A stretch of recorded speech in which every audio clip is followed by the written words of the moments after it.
Have you ever noticed the better you get at golf, the fewer shots you actually think are good? I was playing golf the other day and I hit an approach shot to the green. And the moment I made contact with the ball, I was already disappointed. It barely trickled on the green, and I started questioning my very existence as a human being. I kind of got slump shoulder and kind of kicking rocks around as I slowly kind of made my way up the green. And I was trying to convince myself that we all fall short of the glory of a tap in. But as I was doing that, the playing partner I was playing with said, "Hey man, nice shot." And I was kind of taken aback a little bit because at first I thought he was sarcastic, but then I realized he wasn't. And I smiled and I thanked him. But in my head, I was thinking, what game are you playing? But then it hit me. He wasn't wrong. From his perspective, it was a great shot. If he did that exact shot, obviously he'd have been thrilled. But because my expectations had changed over the years, I was disappointed. And that's when I realized something. A nice shot is completely relative. The compliment wasn't wrong. We were just using different metrics. Hey, stick around and I'll tell you what I learned through this experience.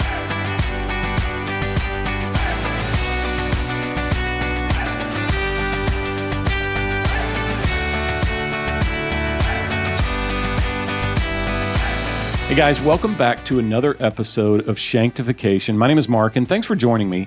Golf has a funny way of doing that, teaching us something on the course. When we first started playing golf, when I first started playing golf, just getting the ball airborne felt like a major victory. And then it became breaking 100, and then breaking 90, and then eventually maybe breaking 80. Eventually, a shot that would have made me fist pump 5 years ago barely earns a shrug today. Because progress changes our expectations. And that's a good thing until it isn't, right? Because sometimes our growing expectations make us forget how far we've actually come.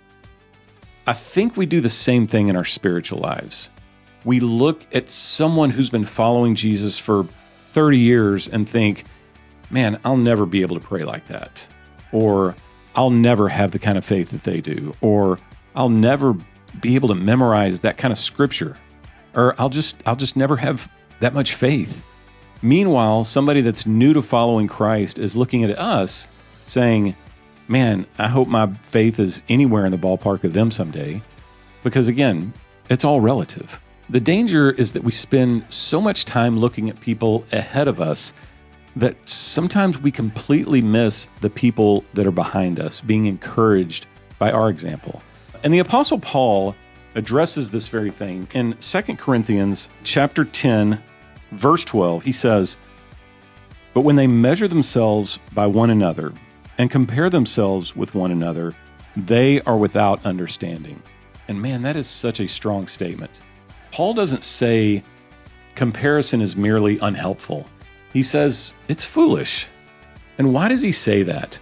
Because comparison gives us the wrong measuring stick. If we compare ourselves to someone further along, we become discouraged.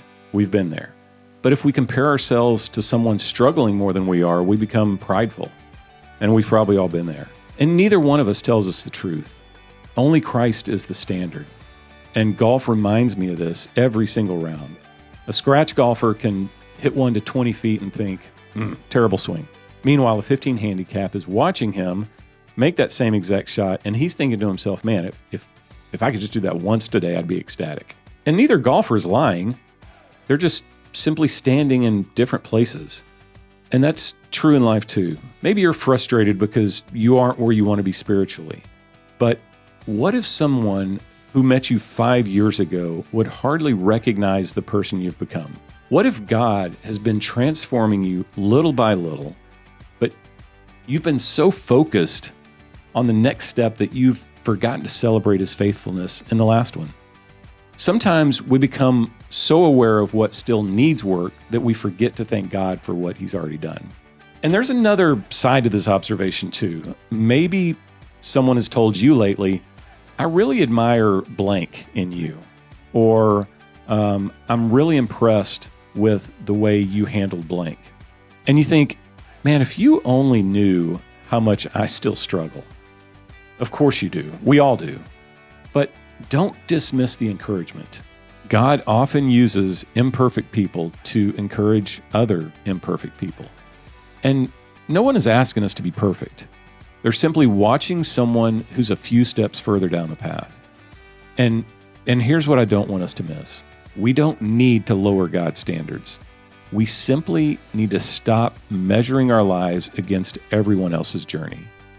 God isn't asking us to become someone else. He's inviting us to keep becoming more like Christ. And that's a completely different scorecard. So the next time someone tells you, nice shot, maybe just smile, say thank you, and remember, they may be seeing something that you've just become blind to.